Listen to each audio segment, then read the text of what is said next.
Muy bien, vamos a orar para empezar el tiempo de la enseñanza, ¿sí? Amado Padre, estamos muy agradecidos por este lindo momento de ver creyentes que deciden ofrendar sus vidas para tu obra aquí en Lavallol, en este lugar donde tú has levantado el testimonio de Cristo, para que pueda resonar en la eternidad como resultado de la obra de Cristo en la cruz. Verá el fruto de la aflicción de su alma y Él quedará satisfecho. Y así será la iglesia de Lavallol en la eternidad, el fruto de la cruz. Y por eso nosotros deseamos tomar muy en serio lo que significa ser un creyente comprometido con la iglesia local, por la cruz, por lo que tú has hecho en el Calvario. Deseamos que ahora al exponer la Escritura, tú nos guardes en el corazón para que podamos reverenciarte, adorarte primeramente y después estar atentos a oír. Que tú hables más allá, esperamos, de lo que hemos de decir en este momento. En el nombre de Jesús. Amén. Bueno, hacemos un alto en esta mañana por las cartas de los Corintios, que es lo que estamos enseñando, porque cada vez que recibimos miembros nuevos, enseño sobre membresía. ¿Sí? ¿Qué enseña la Biblia sobre esto? Y bueno, como cada vez que recibimos miembros, no es todas las semanas, es esporádicamente, bueno, vamos siguiendo un bosquejo y voy a tratar de hacer un poquito de memoria nomás de lo que hemos estado viendo nomás hasta ahora, ¿sí? La membresía, así como lo conocemos nosotros en la iglesia local, es una doctrina bíblica, ¿sí? Está en la Biblia. ¿Y enseña qué cosa? Bueno, enseña esa doctrina que todo creyente, sin excepción, es miembro de la iglesia, ¿sí? Aunque no todos asuman el compromiso que tomaron hoy nuestros hermanos, todos los creyentes, sin excepción, son miembros de la iglesia de Cristo. ¿Por qué todos son miembros de la iglesia de Cristo? Bueno, porque al ser salvados, la persona es unida al cuerpo de Cristo, y como es unida al cuerpo de Cristo, adquiere la posición de miembro del cuerpo. Eso lo enseñamos en 1 Corintios capítulo 12. Así que ser miembro es una condición propia de su naturaleza como creyente. Efesios capítulo 2 y capítulo 3 y 1 Corintios 12 enseñan eso, se enseña esa verdad. O sea, uno ya es miembro desde el momento en que es salvado, ya es miembro del cuerpo de Cristo. Eso es una condición, ¿sí? En la que uno entra cuando el Señor lo salva, ¿sí? O sea que es parte de nuestra identidad, de nuestra nueva identidad en Cristo, ser miembro, ¿sí? ¿Por qué? Bueno, porque desde que fui salvado, soy cristiano ahora, ¿verdad? Eso es lo que soy. Hay uno que dice, bueno, ¿y ahora que soy cristiano? Es lo que uno es ahora a partir de que fue salvado. Pero también la Biblia dice que en el momento que fuimos salvados hemos sido hechos santos. Soy santo, ¿sí? También en el momento que fui salvado fui hecho hijo de Dios. Fui hecho siervo de mi Señor, porque ahora Cristo es mi Señor, yo soy su siervo. Soy oveja de mi pastor, porque Él es mi pastor, el buen pastor, y yo soy su oveja. Así que también soy piedra viva del templo santo, como dice 1 de Pedro, capítulo 2. Soy hermano en la familia de la fe, y también soy ciudadano del reino, como cantamos recién. Tenemos una patria, dice Pablo en Filipenses capítulo 3, que ahora, al ser salvados, pertenecemos a la patria celestial. Ha cambiado muchas cosas en nosotros el hecho de ser salvado. No soy solamente salvo, adquirí una nueva condición. Todo esto es parte de lo que soy a partir de que el Señor me ha rescatado. Y también, entre todo eso, también fui hecho y constituido miembro del cuerpo de Cristo, ¿sí?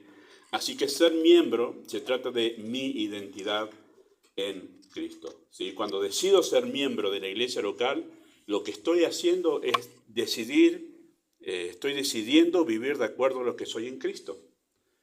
Cuando yo soy salvo y empiezo a estudiar la Escritura, empiezo a crecer, digo, yo tengo que vivir como hijo de Dios, porque eso es lo que soy. Yo tengo que servir, tengo que dar mi vida. ¿Por qué? Porque eso es lo que soy siervo. Él es mi Señor, soy siervo, tengo que vivir así, tengo que servir. Yo tengo que amar a los hermanos. ¿Por qué? Porque eso es lo que soy hermano de la familia de la fe. Entonces, vivo de acuerdo a lo que soy. Es una cuestión de coherencia, ¿sí? Con lo que es mi naturaleza en Cristo. Y por eso es que hay creyentes que tienen este problema de la dicotomía, ¿no? Bueno, sí, en la iglesia yo canto, escucho todo lo demás, me llamo cristiano, pero afuera vivo diferente. Y ahí entra un problema. Y al final no es que eras hijo de Dios, es lo que todos decimos, ¿no? Pero vos no estás viviendo como lo que sos, como lo que decís ser. ¿no? Eso es lo que nosotros le decimos a cualquier creyente que vemos que actúa diferente en su casa de lo que profesa ser en la iglesia. Y decimos, no, pero vos sos y deberías ser, vivir, entonces lo que soy debería determinar la manera en que yo vivo. Y como soy miembro ya por naturaleza, yo debería como creyente ser miembro comprometido en la iglesia local. ¿Por qué? Porque es lo que soy. Sería la mejor manera de mostrar que yo vivo de acuerdo a lo que Cristo hizo en la cruz por mí, ¿verdad? ¿Sí? Bueno, a fin de tener, queridos hermanos, eso es un resumen de 2 o 3 mensajes que dimos, ¿sí? Muy bien. Bueno, a fin de tener una iglesia bíblicamente sana y de recuperar justamente esa identidad cristiana como iglesia, nosotros estamos enseñando esta doctrina cada vez que recibimos nuevos miembros. Y estamos siguiendo un bosquejo porque es una enseñanza temática. Hoy va a ser un mensaje temático. Es raro que yo dé un mensaje temático, pero hoy va a ser así porque el asunto lo requiere, ¿verdad? Y estamos siguiendo un bosquejo que contiene 8 aspectos fundamentales de una membresía bíblica. ¿Cuáles son esos aspectos? Bueno, el concepto de membresía, a eso le hemos dedicado 2 mensajes. Estoy pensando que empecé en 2022 a enseñar esto, si no me equivoco. El concepto de membresía es lo que todo creyente debe tener en claro: qué significa ser miembro, qué es ser miembro. En segundo lugar, la relación con el liderazgo de una iglesia. Hemos enseñado sobre eso, hablando que cuando uno elige una iglesia, uno elige un liderazgo a seguir, ¿sí? Es muy difícil que una persona permanezca en una iglesia si no tiene una relación con el liderazgo de la iglesia, si no está dispuesta a someterse al liderazgo pastoral de la iglesia, ¿sí? Eso es muy difícil. Hay gente que incluso llega a la iglesia pero no quiere someterse ni relacionarse con el liderazgo. Bueno, es muy probable que no dure en esa iglesia, porque parte de ser miembro tiene que ver con eso, tener una relación, como marca la Escritura, con el liderazgo de la iglesia, ¿verdad? Usted cuando elige una iglesia tiene que pensar en eso, ¿sí? En el pastor al cual va a seguir, y el pastor que lo va a cuidar, ¿sí? En tercer lugar, el servicio responsable. Hemos hablado de eso, que eso identifica a una iglesia sana, ¿sí? Los creyentes ofreciendo sus dones para poder servir a los demás. Hemos hablado de por qué eso debe ser así. Hemos hablado del discipulado bíblico, que parte de ser miembro tiene que ver con eso, que es parte de la gran comisión: ir por todo el mundo y hacer discípulos, bautizándolos en el nombre del Padre, del Hijo y del Espíritu Santo. ¿Y qué es lo último que dice la gran comisión? Enseñándoles todas las cosas. Eso es parte de la gran comisión, que los creyentes sean enseñados en todas las cosas, y eso habla de un proceso larguísimo donde el creyente es discipulado, enseñado. Eso es parte de la gran comisión. Y hemos hablado nosotros sobre esa disciplina correctiva y restauradora que identifica a la iglesia sana. Eso fue lo último que vimos. Hoy corresponde, en ese bosquejo que tenemos, hablar de el evangelismo dependiente del poder del Espíritu de Dios. Eso identifica una iglesia bíblica, ¿sí? Una iglesia que funciona conforme a las Escrituras, el evangelismo dependiente del poder del Espíritu de Dios. Y acá es donde yo decía, bueno, que la semana pasada ya lo pensaba porque sabía que íbamos a recibir miembros, que justo tocó Corintios 15, el fundamento del Evangelio, y hoy es el fundamento del evangelismo. Así que Dios unió las dos cosas. Para mí me viene muy bien. Bueno, de eso vamos a hablar hoy, queridos hermanos. Nos queda para la próxima vez que recibamos miembros la adoración con orden, que identifica una iglesia, y el compromiso bíblico de un miembro. Bueno, eso lo veremos las próximas veces. Vamos a hablar en esta mañana del fundamento del evangelismo bíblico, ¿sí? No hablaremos de métodos de evangelismo, ¿sí? No vamos a hablar de métodos, sino del fundamento, que es la esencia en que se apoya el evangelismo que una iglesia debe llevar adelante. ¿En qué se fundamenta? ¿En qué se apoya el evangelismo que una iglesia debe llevar adelante? ¿O en qué debe apoyarse en realidad? Bueno, 3 cosas vamos a decir en esta mañana. Primero, el evangelismo bíblico, ¿sí?, se apoya en la comunicación fiel del mensaje del evangelio. En eso se apoya el evangelismo bíblico, ¿sí? Nosotros siempre cuando hablamos de evangelismo estamos diciendo que es comunicar el evangelio a los incrédulos, ¿sí? De eso estamos hablando, ¿sí? Romanos 1:16, ¿qué dice? No me avergüenzo del evangelio. ¿Por qué? Porque es poder de Dios para salvación a todo aquel que cree. Esa palabra poder, que siempre se ha hecho un acento cuando se ve este texto, que es la palabra dunamis, ¿sí?, de donde viene dinamita. Pero en aquel tiempo no existía la dinamita, así que Pablo no está pensando en la dinamita cuando escribe esta palabra, sino esa palabra en el original, cuando la usó Pablo, significa eficacia, es eficaz. Y ser eficaz, queridos hermanos, significa que el mensaje del Evangelio es suficiente para cumplir con el propósito establecido de dar salvación. Por eso dice, no me avergüenzo del Evangelio, porque es poder, es eficaz para salvación. O sea, cuando se trata de salvación, el mensaje del Evangelio es suficiente, es eficaz. No hace falta más nada. Eso es lo que está diciendo Pablo allí, ¿sí?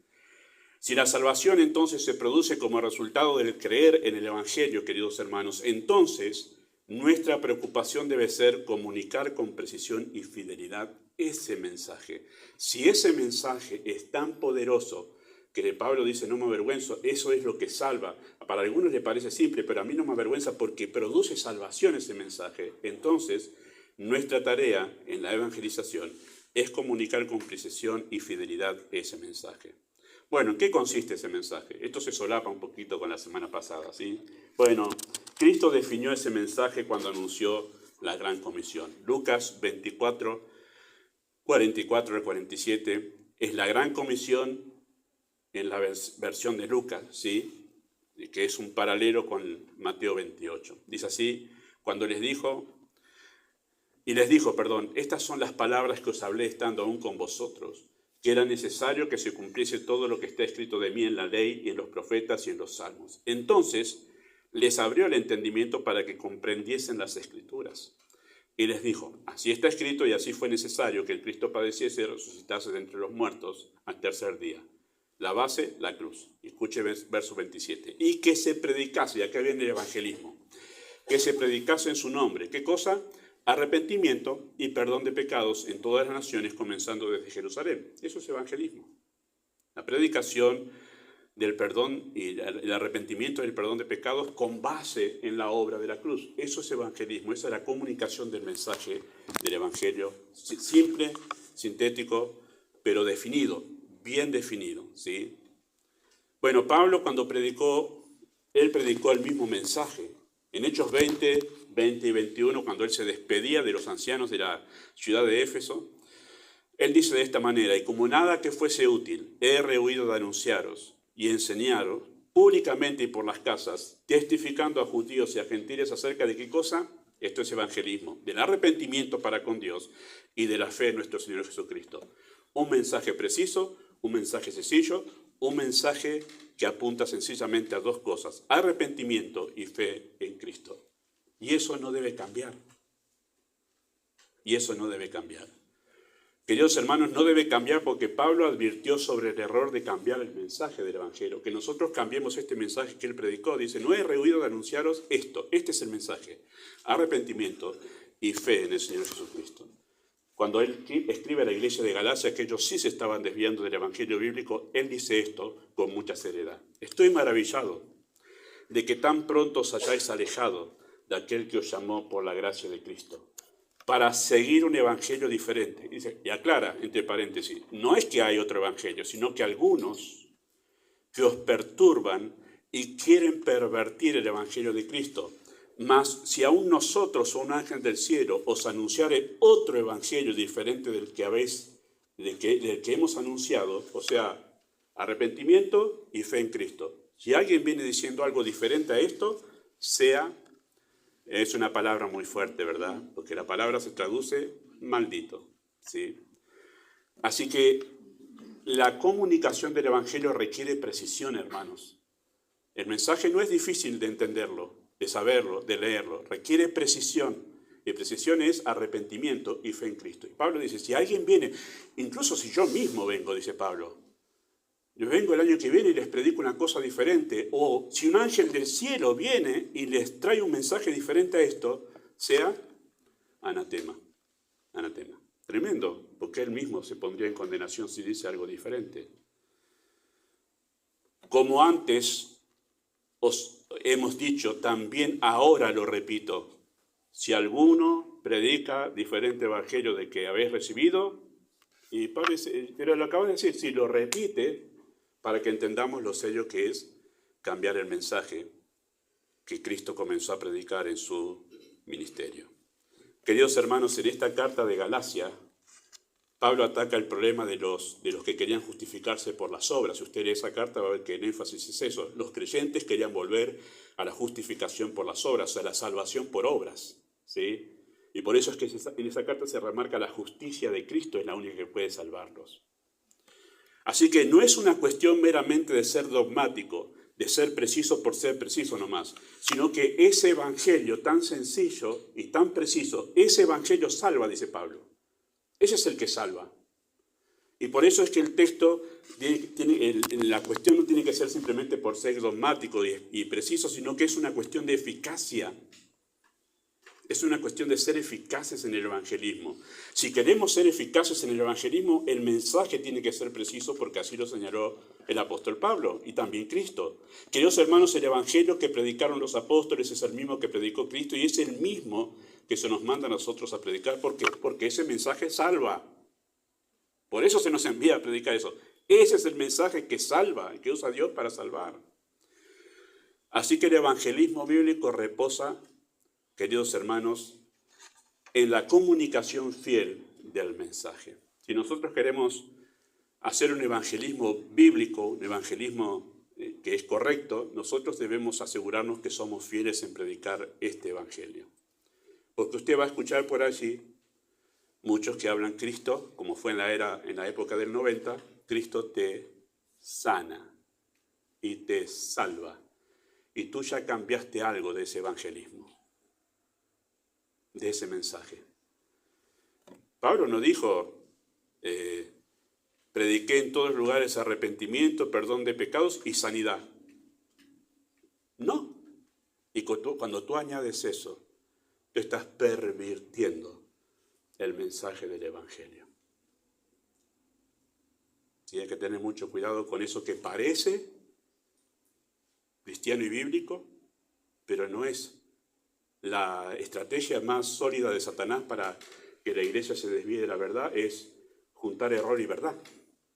¿Y cuántos creyentes dicen, lo escucho porque dice cosas que son las que nosotros creemos, y también dice otras que no son las que no creemos? Y esa es la estrategia de Satanás, que es adulterar la verdad. Y Pedro dice, la leche espiritual no adulterada. No adulterada.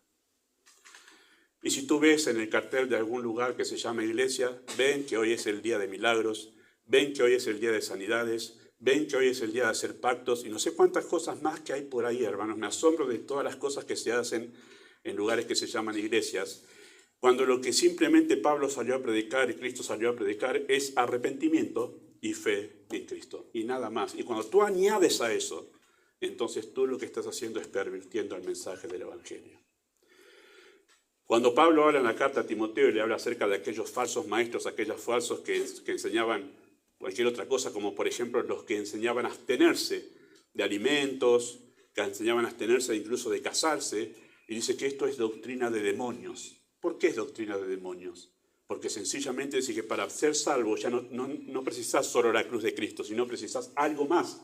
Y cuando tú añades algo más a la cruz de Cristo, tú estás pervirtiendo el mensaje del evangelio.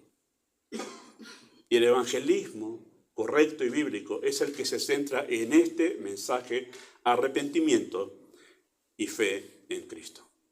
¿En qué reposa la eficacia del evangelio? En segundo lugar, en el poder del Espíritu de Dios. Todos conocen este texto los que han leído la Biblia. Hechos 1, 6 al 8. Dice así el texto.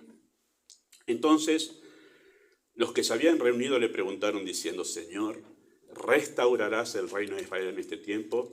Y les dijo, no os toca a vosotros saber los tiempos y las sazones que el Padre puso en su sola potestad. Interesante que Cristo no le dijo, ya está el reino acá. No le dijo eso, El reino todavía no había sido restaurado. Dijo, eso está en los tiempos del Padre. Y note lo que dice después. Verso 8, recibiréis poder. Es la misma palabra, dunamis, eficacia. ¿Eficacia para qué? Para evangelizar, para hacer la tarea que les va a dar ahora. Cuando haya venido sobre vosotros el Espíritu Santo, y me seréis testigos en Jerusalén, en toda Judea, en Samaria y hasta el último de la tierra. Ustedes van a ser eficaces en la tarea de evangelismo por el poder del Espíritu, la eficacia del Espíritu de Dios. Queridos hermanos, cuando Cristo les estaba diciendo que esperen al Espíritu, era porque de él recibirían la capacidad para ser testigos. El Espíritu, queridos hermanos, les daría el denuedo. Si usted lee el libro de los Hechos, va a encontrar muchas veces la palabra denuedo. Tenían denuedo, hablaban con denuedo, porque esa palabra muestra la eficacia del Espíritu de Dios para que el creyente pueda predicar el Evangelio de una manera tal que se pueda producir personas salvadas, ¿sí? Así que cuando Pablo decidió también, Pablo habló acerca de la sencillez, queridos hermanos, del mensaje de la cruz, demostrando su confianza, no en la habilidad y la retórica de los sabios filósofos de Grecia, ¿sí?, sino en el poder del Espíritu de Dios. ¿Ustedes se acuerdan? Lo hemos estudiado 1 Corintios 2, 1 al 5. Así que, hermanos, cuando fui a vosotros para anunciaros el testimonio de Dios, no fui con excelencia de palabras o de sabiduría. Me propuse no saber entre vosotros cosa alguna, sino a Jesucristo y a este crucificado. Y vaya que Pablo podía hablar de un montón de temas, hermanos, porque era un hombre instruido. Y estuve entre vosotros con mucha debilidad y mucho temor y mucho temblor. Ni mi palabra ni mi predicación fue con palabras persuasivas de humana sabiduría. No dependí de la retórica, sino con demostración del Espíritu y de poder, para que vuestra fe no esté fundada en la sabiduría de los hombres, sino en el poder de Dios. ¿Dónde radica el poder de Dios? En la eficacia del Espíritu de Dios, utilizando un simple mensaje y a un hombre que estaba enfermo y debilitado. Cuando Pablo dice esto en Corintios, ustedes saben que la iglesia de Corintios fue fundada por Pablo, Hechos capítulo 18. ¿Cómo estaba Pablo? Tenía una gran retórica, estaba sano, no dice que estaba con gran debilidad y estaba con temor, era un hombre temeroso. Tanto es así que Dios le habla a Pablo en Hechos capítulo 18 y dice, no temas, si no habla. Pablo tenía miedo de hablar, se ve que venía golpeado, tenía miedo que acá otra vez le dé una golpiza tremenda. Dice, no temas, si no habla, porque yo tengo mucho pueblo en esta ciudad. Se demostró que el Espíritu de Dios es poderoso para salvar y formar toda una iglesia con un hombre que apenas se podía sostener en pie. Y además que tenía un pobre mensaje comparado con lo que es la retórica de todos los filósofos griegos con los cuales él se paró en el Areópago, donde estaban todos los sabios de Grecia, y él fue a llevar un mensaje sencillo que utilizó el Espíritu de Dios. Dice, acá está la demostración de que el poder de Dios reposa no en mí, sino en el Espíritu Santo. Queridos hermanos, en el evangelismo, el Espíritu no solo capacita al creyente con denuedo, sino también obra poderosamente en el que escucha. Por eso dependemos del Espíritu, del poder del Espíritu. Ustedes conocen este texto si han leído la Escritura. Esto está en Juan capítulo 3, cuando se encuentra Cristo con un hombre que en el capítulo 2 de Juan había creído en Cristo porque vio milagros, pero había creído sin creer. Valga esa contradicción, porque él se creía que era salvo porque había visto a Cristo hacer milagros, y Cristo le dice, ¿tú necesitas? No me interesa que vos creas en mis milagros. Vos todavía estás en tus pecados, estás muerto en pecados y delitos. Y entonces Cristo le habla sobre el nuevo nacimiento, y dice así el texto, parte de ese texto, Juan 3:3. Respondió Jesús y le dijo, de cierto te digo que el que no naciere de nuevo no puede ver el reino de Dios. Nicodemo le dijo, ¿cómo puede un hombre nacer siendo viejo? ¿Puede acaso entrar por segunda vez en el vientre de la madre y nacer? Parece casi como que Nicodemo se le está haciendo burla lo que dice, ¿no?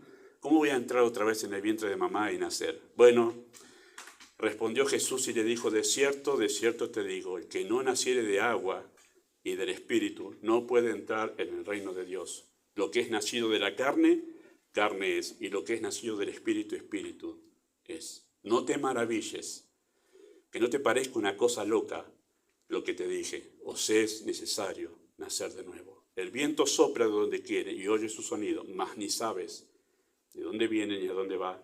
Así es todo aquel que es nacido del Espíritu de Dios.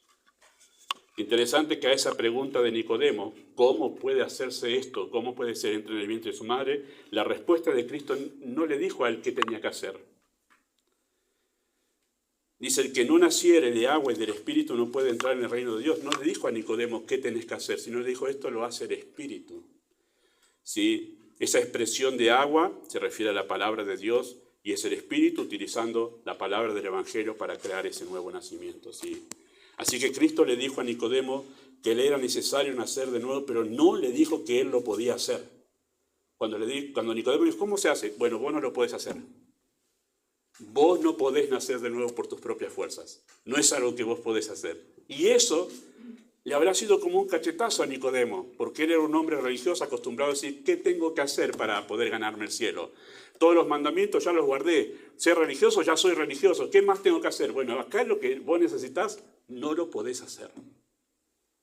No es algo que vos podés hacer. No está en tus fuerzas lograr esto que te va a dar la entrada al cielo.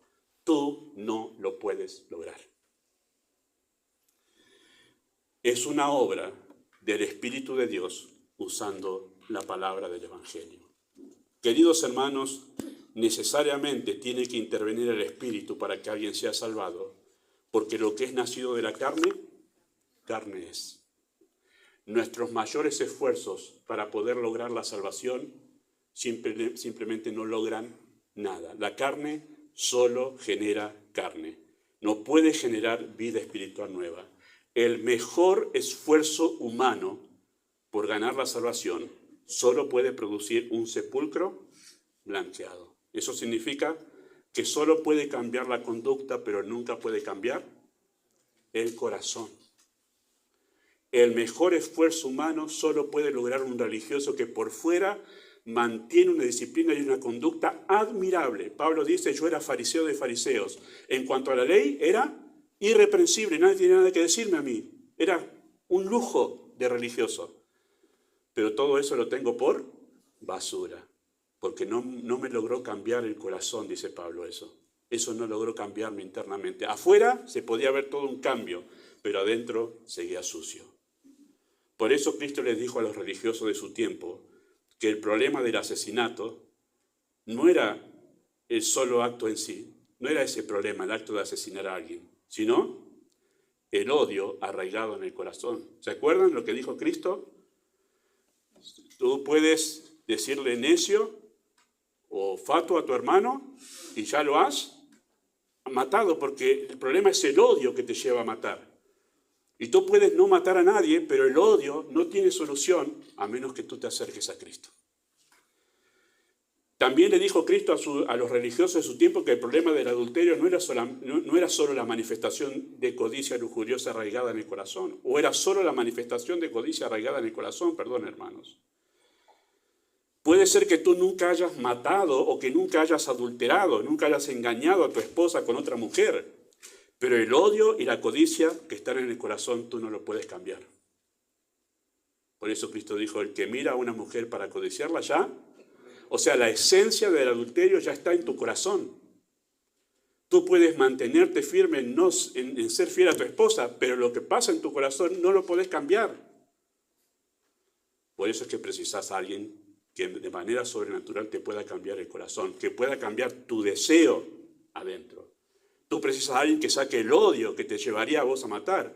¿O no le ha pasado alguna vez en su vida que ha albergado tanto odio en su corazón que si lo veo, qué ganas de matar lo que tengo? Y si lo veo, es que le pase lo peor. Bueno, aunque tú no le haces nada, el odio que está en tu corazón te dice que sos un asesino potencial. Que solamente no has matado porque no has tenido la oportunidad. Ese odio que está dentro es el que Cristo sí puede cambiar por la obra de su Espíritu. Nadie puede sacar esos deseos del alma sino solo Cristo. Y Cristo mencionó estas cosas porque era con los que tenían problemas los religiosos de su tiempo, pero tú puedes pensar lo mismo de cualquier otro problema de tu corazón, que la conducta puede cubrir muy bien, pero en tus pensamientos tú sabes que están allí. Y solo la obra de Cristo por su Espíritu puede cambiarlo, ¿sí? Queridos hermanos, la buena educación, que tiene su lado bueno, hermanos, la buena educación o la educación de los padres es una barrera de contención para los deseos pecaminosos y está bien que haya buena educación en los hogares. Si no hay buena educación en los hogares, la sociedad sería un desastre tremendo. Dios ha establecido padres para que con la educación pongan una barrera a toda la maldad que hay en el corazón del ser humano. Pero eso solamente puede hacer la buena educación. Poner una barrera a los deseos pecaminosos para que no se desborden y no se manifiesten y hagan un lío tremendo, primero en la familia y después en la sociedad. Pero solo el Espíritu de Dios, no la educación, puede cambiarlos. Y por eso, papás, les digo a ustedes que esto lo voy a hablar en junio y agosto, cuando hable sobre la salvación de los hijos. Me parece muy bien que usted quiera traer sus hijos a la iglesia para que tengan una educación cristiana. Pero si tú piensas que solamente lo que ellos precisan es una educación cristiana para que se porten derechito y te obedezcan siempre, tú estás cerrando en el propósito de traer tus hijos a la iglesia. Los traigo a la iglesia para que no se me vayan las drogas. Los tengo en la iglesia para que no ande robando por ahí. Tú tienes que traerlo a la iglesia para que su corazón sea cambiado, para que él sea regenerado por el Espíritu de Dios, para que él ame a Dios. Porque él puede ser un moralista toda la vida y llevar toda la enseñanza de la iglesia y formar una familia que parece cristiana, pero va a pasar a la eternidad y lo vas a ver condenado al infierno por siempre porque su corazón nunca ha sido salvado. Entonces nosotros tenemos que pensar bien cuando hablamos acerca del evangelismo. No se trata de portarse bien, se trata de que Dios cambie tu corazón, te dé un corazón regenerado donde tú ya no desees lo malo. ¿Cómo se logra eso? El Espíritu lo logra, tú no lo logras. No hay ninguna religión, ninguna disciplina, ninguna granja que te lleve a estar encerrado 3 meses para que te cambie el corazón. Te pueden cambiar la conducta, tú puedes dejar vicios. Lo que nunca puedes hacer es cambiar tu corazón. Y eso lo hace el Espíritu de Dios. Solo el Espíritu produce la vida espiritual verdadera. Y esa vida espiritual verdadera es una que ama a Dios en obediencia voluntaria y humilde. Bueno, algunos de ustedes han dado testimonio en esta iglesia que se han criado en el ambiente cristiano y que han estado en la iglesia mucho tiempo, pero nunca les ha interesado Dios hasta que fueron salvados. Salvados. Queridos hermanos, dependemos del poder del Espíritu en la evangelización porque la salvación no consiste meramente en un cambio de conducta, sino en un cambio interior del corazón. Así que nos sometemos a su soberano designio porque Él obra como quiere, cuando quiere, como quiere y en quien quiere. ¿Ha escuchado esa frase que dice, el viento sopla de donde quiere? Oye su sonido, mas no sabe ni de dónde viene ni a dónde. Así es todo el que es nacido.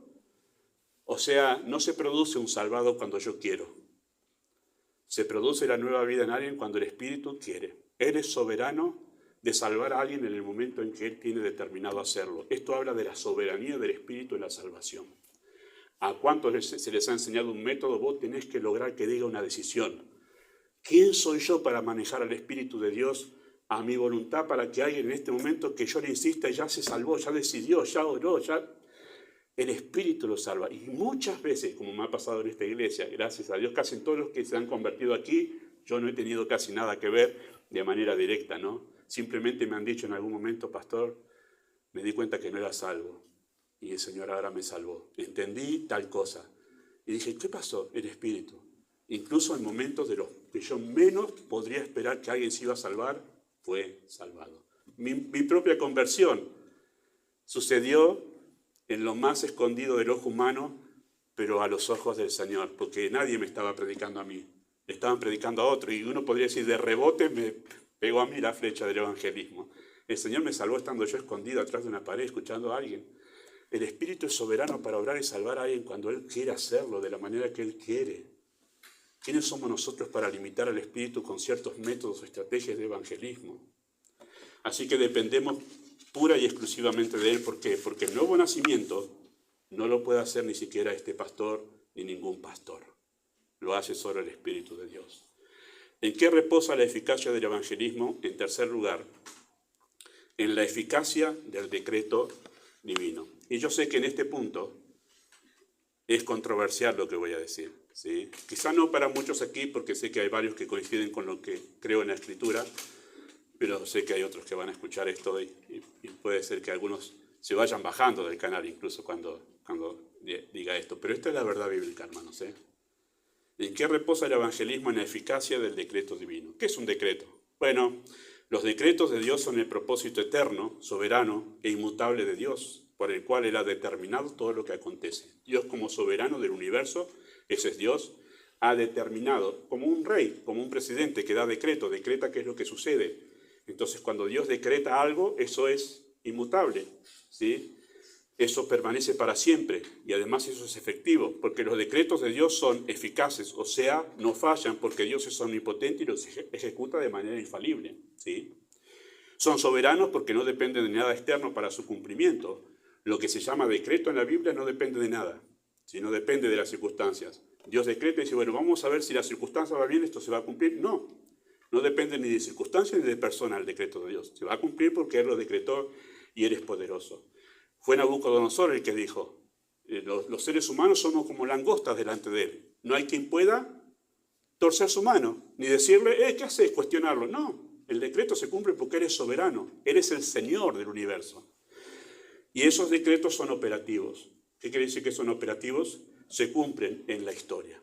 ¿Sí o sí se cumplen? ¿Por qué? Porque Él es poderoso. Si Él no podría lograr que sus decretos se cumplan, Él no es poderoso.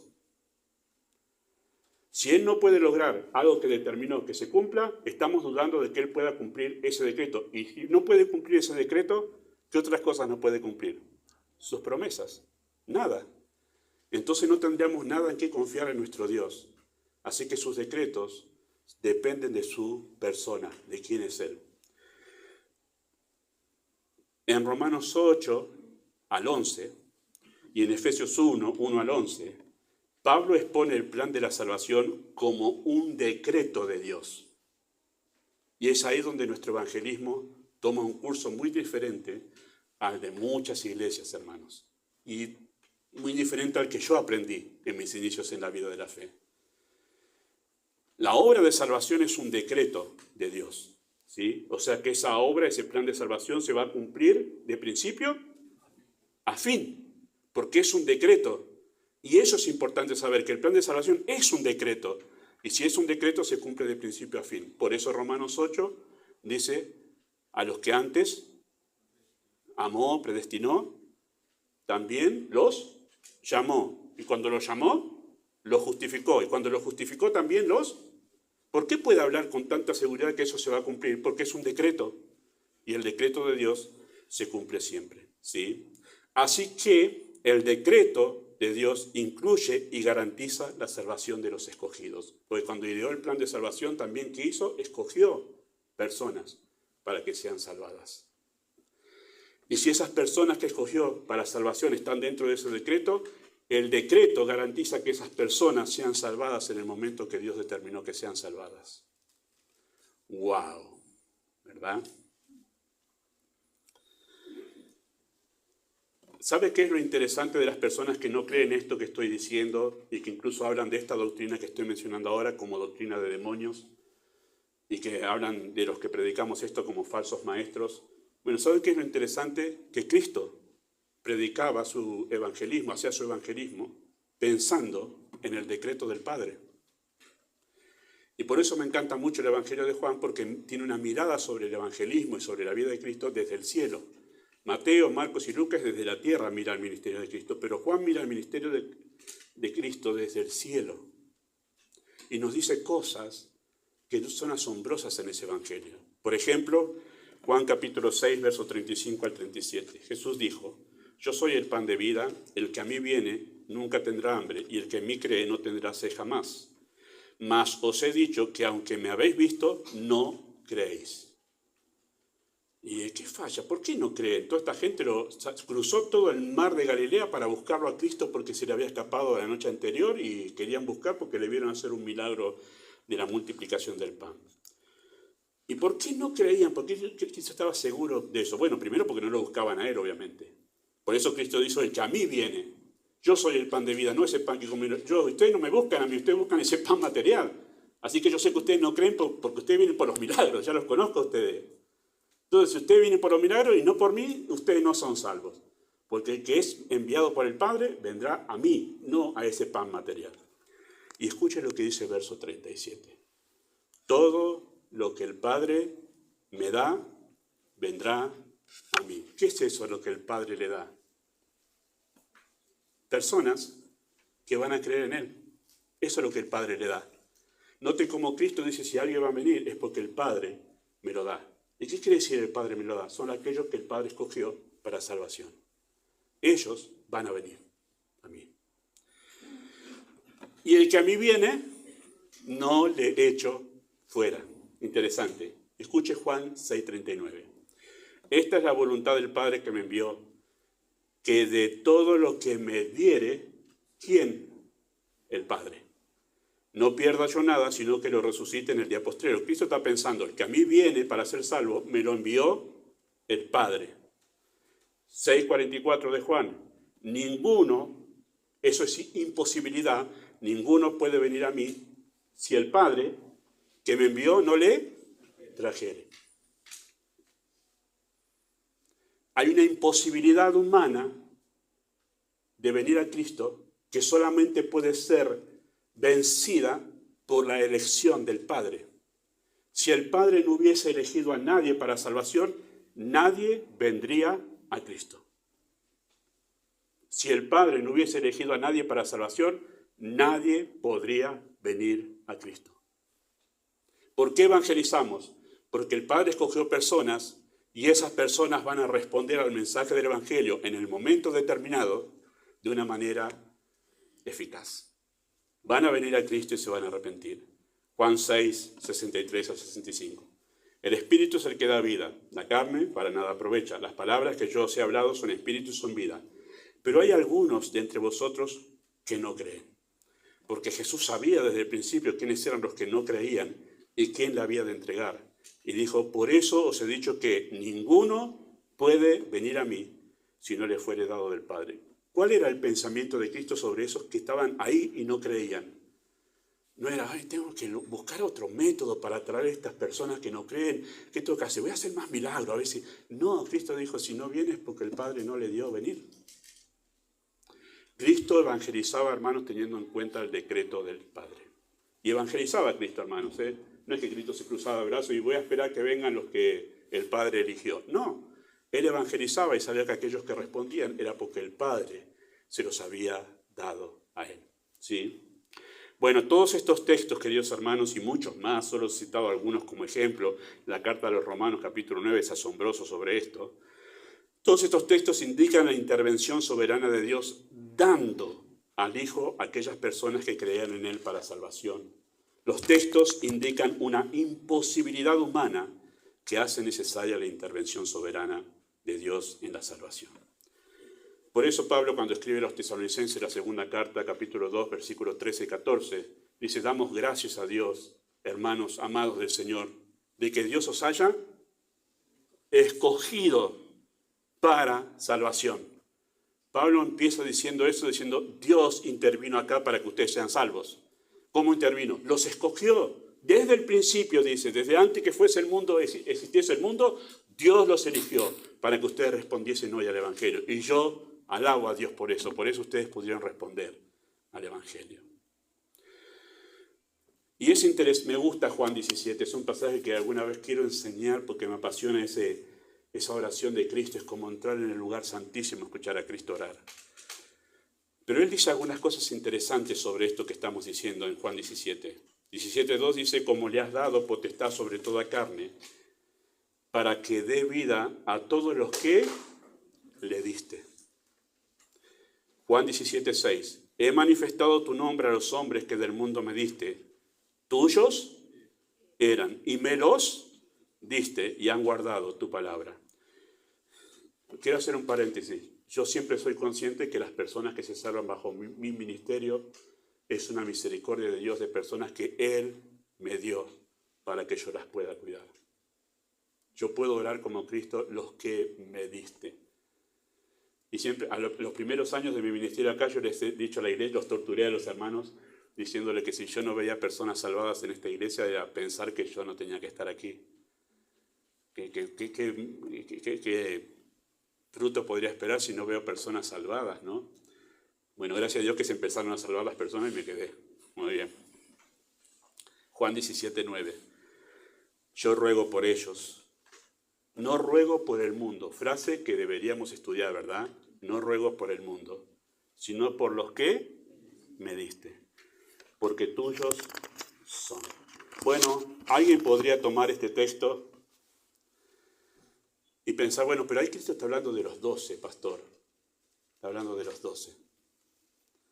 Note lo que dice capítulo 17, versículo 12. Cuando yo estaba con ellos en el mundo, yo los guardaba en tu nombre. A los que me diste, yo los guardé. Y ninguno de ellos se perdió, sino el hijo de perdición, para que la escritura se cumpliese. Pero note lo que dice versículo 20. Mas no ruego solamente por estos, los 12, sino también por los que han de creer en mí por la palabra de ellos. O sea, a ella amplió y estamos todos nosotros, los convertidos, desde la era apostólica hasta ahora, estamos en esa oración. No ruego solamente por estos que me diste, sino por todos los que vendrán a mí por el testimonio de ellos. Y versículo 24 dice, Padre, aquellos que me has dado. Y ya no está diciendo los 12, sino ya nos involucra a todos como aquellos que el Padre le dio a Cristo. Yo soy alguien salvado que el Padre le dio a su Hijo. Y estoy en esa oración. Que me has dado, quiero que donde yo estoy también ellos estén, para que vean mi gloria que me has dado, porque me has amado desde antes de la fundación del mundo. O sea, los creyentes somos un regalo de amor del Padre al Hijo. Eso es lo que somos. No somos un producto de una máquina de evangelismo, hermanos. No somos un número más en la lista de alguien que dice salvo, ya somos como 100 salvados. No, somos un regalo de amor del Padre al Hijo. Maravilloso, ¿no? Nunca lo hemos pensado así. Pero esos son los que el Padre le dio al Hijo, un regalo de amor. Queridos hermanos, en el plan de la salvación, la Trinidad en conjunto, obra en conjunto, ¿sí? El Padre decreta escogiendo personas por gracia, ¿no? Por gracia al pecador, perdón. El Padre decreta escogiendo por gracia al pecador. El Hijo se ofrece como sacrificio vicario, sustitutivo por el pecador. Y el Espíritu produce ese nuevo nacimiento regenerando al pecador. Toda la Trinidad obrando en completo para hacer un plan perfecto de salvación. Para que esas personas escogidas sean eficazmente salvadas, el Hijo murió y el Espíritu regenera. ¿Está completo? ¿Y qué nos queda a nosotros, pastor de evangelismo? Predicar nada más. Predicar. Porque todo lo demás lo ha hecho Dios. Como se suele decir en la teología reformada, a la cual yo creo, la salvación es toda de Jehová. Es toda de Dios. Queridos hermanos, la eficacia del Evangelio no reposa en un método, sino en la eficacia del decreto de Dios y en el poder del Espíritu. ¿Sí? Nuestra responsabilidad es predicar. El interés por escuchar, la determinación de creer, la produce el poderoso Espíritu de Dios. Yo he dedicado un mensaje hace como 7 años atrás, más todavía. Un mensaje para demostrar que no se nos ha dado a nosotros la responsabilidad de generar interés en las personas. El interés lo genera el Espíritu de Dios. No se nos dio a nosotros. Y cuando nosotros queremos generar interés en las personas por el Evangelio, empezamos a enchastrar el evangelismo, hermanos, y a hacer líos. Debemos cuidarnos de confiar en métodos y estrategias a la luz de todo lo que hemos dicho, ¿verdad? El Espíritu no depende de métodos, pero puede usarlos.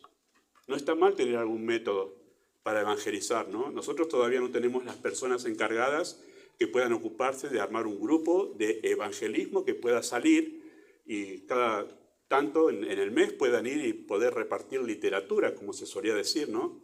Hoy tenemos un matrimonio que está empezando a ocuparse de una de las redes de evangelismo o difusión de la iglesia, ¿sí? Que es nuestro canal de YouTube, la página en Instagram y en Facebook. Son medios y mecanismos para poder comunicar el evangelio, pero nosotros no confiamos en eso, los utilizamos y el Espíritu lo puede utilizar, ¿sí? Creemos en eso. Pero no dependemos de eso para la salvación de las personas, ¿sí? Queridos hermanos, existe el peligro de volvernos esclavos de los métodos. Cuando nosotros ignoramos que la salvación depende del poder del Espíritu, podemos volvernos esclavos de los métodos. Y no debemos nosotros pensar que lo que resultó en un lugar y tiempo particular, debemos saber que eso no necesariamente servirá en otro lugar o en otra época. Por ejemplo, simplemente algunos ejemplos. En la Inglaterra del siglo XVII y XVIII, en plena revolución industrial, ¿sí? Cuando miles de niños quedaban en las calles porque sus padres empezaron a trabajar en algo nuevo que nadie conocía, que eran fábricas, Antes de eso no había fábricas, la gente vivía en el campo, en la tierra del señor feudal, y toda la familia trabajaba en conjunto en la tierra. Llegó la revolución industrial, le sacaron los campos a los señores feudales y se armaron fábricas. La gente empezó a trabajar en algo que no sabía y estaban 18 horas metidos en las fábricas. Adultos y adolescentes, todos metidos en la fábrica. Y eso trajo que muchos niños estaban en las calles de Inglaterra sin ser cuidados. Hasta que un hombre creyente, empresario, los vio y ahí surgió lo que conocemos como escuela dominical, que no empezó para enseñar la Biblia. ¿Sabe para qué empezó la escuela dominical en ese tiempo? Todos esos niños no iban a ningún lado a estudiar. Y empezó para enseñar a esos niños a leer y a escribir. Y además, como era la iglesia, se les enseñaba clases bíblicas. Claro, eso cumplió un propósito de evangelismo en la sociedad de aquel tiempo, pero hoy no vivimos en la revolución industrial. Hoy las cosas están de otra manera. Y por eso es que no debemos volvernos esclavos de la escuela dominical, hermanos. Maestras, no estoy hablando en contra de ustedes, ¿sí? Por favor. Lo hacemos y me parece un ministerio súper útil en la iglesia. Pero cuidado con pensar que es la vaca sagrada de la iglesia, la escuela dominical. Tiene que estar. No necesariamente. Fue útil en un tiempo y había un propósito claro. ¿Por qué surgió eso? Los siglos anteriores, hermanos, no existía escuela dominical en la iglesia, ¿eh? No existía escuela dominical. Siglos pasaron sin que la iglesia tenga escuela dominical. ¿Quiénes se ocupaban de los hijos? Los padres. Los padres. Bueno, sigan enseñando, maestras, por favor. Con mucho, admiramos su trabajo. Pero queremos decir que no somos esclavos de ese método, ¿sí? El que una iglesia haya decidido comprar un colectivo y usarlo para traer gente desde lejos a los cultos, pudo haber sido usado en un lugar específico y circunstancias específicas, pero no significa que todos debemos hacer lo mismo. Mirá vos esa iglesia de Wisconsin, qué sé yo, se compró un colectivo, trae gente de acá de 7 kilómetros y ahora tenemos mucha gente a quienes podemos predicarles. Vamos todos a comprar colectivos entonces porque ese método trae un montón de gente. No. Quizá el Señor guió a alguien en esa iglesia, qué sé yo dónde, y a que pueda tener esa disposición en su corazón y sirvió en un momento específico. Pero no debemos pensar que ese es el método. Mirá vos, ese es el método. No somos esclavos de métodos, queridos hermanos. Y no debemos hacer eso. No debemos pensar que lo que sirvió en un lugar como método para que Dios lleve el evangelio a personas que puede servir en otro lugar, eso sería depender del método y no de la guía de Dios y del poder del Espíritu de Dios. Debemos evitar que, por ejemplo, se hizo muy popular en los 80, 90 y principios de 2000 en Buenos Aires, ¿sí? Más que nada. Tú ibas a un lugar y se buscaba a los jóvenes especialmente con ¿qué le gusta a los jóvenes? Deportes. Música es otro, tiene razón. Pero los deportes. Entonces el método era, hagamos campeonatos de fútbol por todos lados. Y entonces era lo único que hacían, el único método que vuelves a ese lugar y encontrabas era el campeonato de fútbol. ¿Por qué? Porque ahí vienen, les gusta el fútbol, vienen para acá. Entonces hagamos todos en nuestra iglesia, ¿qué cosa? Una canchita de fútbol. Es más, yo les digo, varios que han venido acá a visitarnos, han visto este lugar y dicho, acá podemos hacer una canchita de fútbol. Yo digo, no, ya está reservado para hacer un Zoom. No dependemos de métodos, hermanos, Dependemos del poder del Espíritu que puede salvar sin canchita de fútbol, sin colectivo y sin escuela dominical. Debemos evitar que el método, queridos hermanos, tergiverse el Evangelio. Si vamos a usar, porque no está mal usar un método si el Señor nos guía. Pero tengamos cuidado que el método no tergiverse el evangelismo, ¿sí? Traer gente no necesariamente es evangelismo. Cuidado con pensar que traer gente es evangelismo, ¿sí? Abrir un comedor, por ejemplo, para mostrar el amor cristiano, y es potencial, puede darles a las personas una idea equivocada de la iglesia, creer que solo es una sociedad de beneficencia. Y es muy delicado eso, ¿sí? Yo sé que hay iglesias que lo hacen, seguramente algunos de los que conozco, pastores, capaz que esto se les filtra, lo hacen en su iglesia, y yo no digo que esté mal, porque tiene que ver con cómo es usado. Hay ciertos lugares donde eso puede, potencial, llegar a ser usado bien. Pero cuando la sociedad empieza a decir, no es una iglesia sino una sociedad de beneficencia para ir a comer, hemos tergiversado el mensaje del Evangelio y la idea que la gente tiene de iglesia, porque la iglesia no es un comedor, la iglesia es la casa de Dios, el templo del Dios viviente, columna y baluarte de la verdad, no un comedor. Y debemos tener cuidado mucho con eso. Este lugar fue edificado pensando en una escuela, hermanos. No estuve yo, no era de los originarios de ese objetivo, pero cuando alguien viene y ve todo el formato de este edificio, esto es para una escuela, sí, fue pensado así. Y usted no piensa hacer, no. Me volvería loco, primero, además, guiando una escuela y una iglesia. Pero esa iglesia o esa escuela, pero las dos cosas no puede ser. Y no digo que está mal que un grupo creyente tenga una escuela cristiana, pero tiene que ser aparte de la iglesia, porque si no, la iglesia termina perdiendo su identidad. Además que elegir profesores, quienes trabajan, determinar cómo funciona la... por favor, soy pastor. Muy bien, tengamos cuidado que los métodos no tergiversen, ¿sí? El evangelismo. Yo cometí esos errores, hermanos. No estoy hablando como alguien que nunca lo cometió, pero cuando yo era muy joven en esta iglesia y era líder de jóvenes, entonces yo tenía el pique para los jóvenes con el ping-pong. Y teníamos allá arriba una mesa que creo que ya está desarmada, la original. Pero yo hacía campeonatos de ping-pong para que los chicos vengan. ¿Y qué me pasó con el tiempo? Que muchos de esos chicos venían solamente para el ping-pong. Esperaban afuera que termine la reunión y después pasaban porque sabían que se venían a jugar al ping-pong. Y ahí dije, que echa la trampa. Muy bien. Dije, estos vienen solo por el ping-pong. Qué mal que estoy haciendo. Bueno, se acabó el campeonato de ping-pong. Chicos, perdón, pueden jugar al ping-pong, pueden jugar al vóley, pueden jugar al fútbol, todo eso no hay ningún problema, no estamos en contra del divertimento. Pero no pensemos que eso es un método de evangelismo, porque puede tergiversar lo que es el evangelismo en sí en la Escritura. Tengamos mucho cuidado con eso, ¿sí? Y debemos cuidarnos de métodos engañosos, hermanos, ¿sí? Organizar un campeonato de fútbol y luego repentinamente, yo estuve en uno nomás, ¿sí? En una estuve. Organizar un campeonato de fútbol, invitar a los chicos, que acá los chicos inviten a sus amigos, che, hacemos un equipito, hay un campeonato, vamos a ganarlo.